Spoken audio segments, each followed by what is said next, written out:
Hey brother, हाँ, you have come from the कुंभ प्रयागराज। क्या तुम प्रयागराज के बाद अयोध्या भी गए थे? नहीं नहीं नहीं, अयोध्या तो नहीं गया।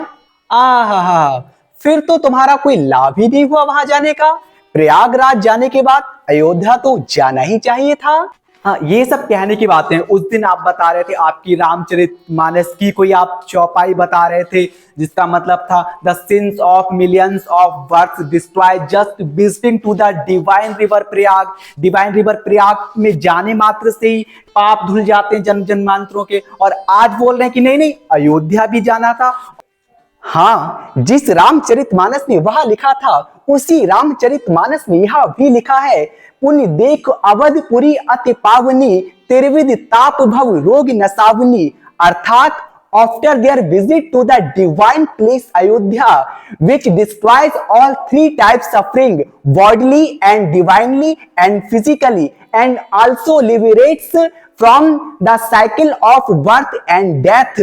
उसके उपरांत दिव्य अयोध्या में जाइएगा, अयोध्या के दर्शन कीजिएगा, जिससे तीनों प्रकार के तापों से मुक्त होते हैं। तीनों प्रकार के ताप दैहिक, भौतिक एंड दैविक से दूर होते हैं और साथ ही आवागमन के चक्र से भी मुक्त होते हैं। लेकिन उस दिन तो आप आपकी रामायण के अकॉर्डिंग ही बता रहे थे the Triveni like a ladder to the reach Haridham, यानी कि जो त्रिवेणी है, संगम है, वही हरिधाम तक पहुंचाने के लिए सीढ़ी का काम करता है। और आज बोल रहे हैं नहीं नहीं, हरिधाम, अयोध्या धाम, ये वो क्या कुछ भी बोलते रहते हैं। हाँ बिल्कुल, यदि नहीं भी जा पा रहे कोई बात नहीं, लेकिन यदि रामचरितमानस में लिखा है तो जरूर ही कुछ गूढ़ रहस्य होगा, डिवाइन मैसेज होगा।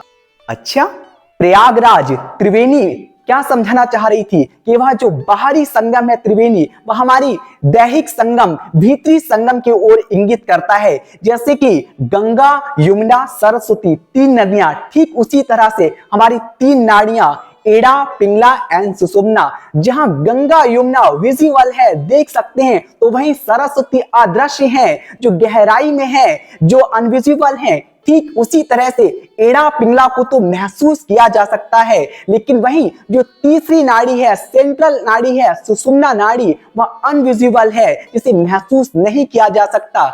लेकिन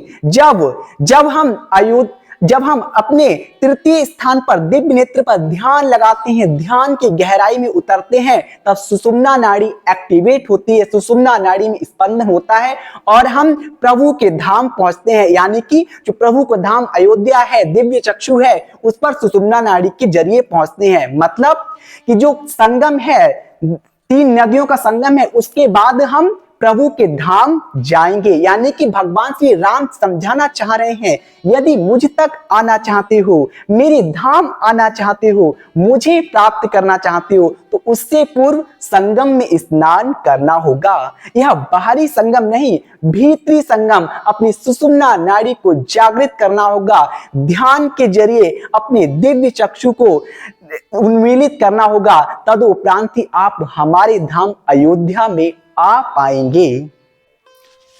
ओ अच्छा, तो ये मतलब है। लेकिन ये तो अंदर की यात्रा को बता रहे हैं ना, कि अंदर हरिधाम कैसे आना है। बाहरी अयोध्या तो एक समझाने का जरिया है, हालांकि वहां भी जाना चाहिए। फिलहाल तो इस बार नहीं गया, नेक्स्ट टाइम जरूर जाऊंगा। लेकिन हाँ, जो आपने बोला कि अंदर की त्रिवेणी को जागृत करना, उसके लिए मैं मेडिटेशन ध्यान जरूर करूंगा। और जो वास्तविक अयोध्या धाम है, हरिधाम है, वहां जाने का प्रयास तो जरूर करूंगा। प्रभु के चरणों में प्रार्थनारत रहूंगा। Thanks a lot dear.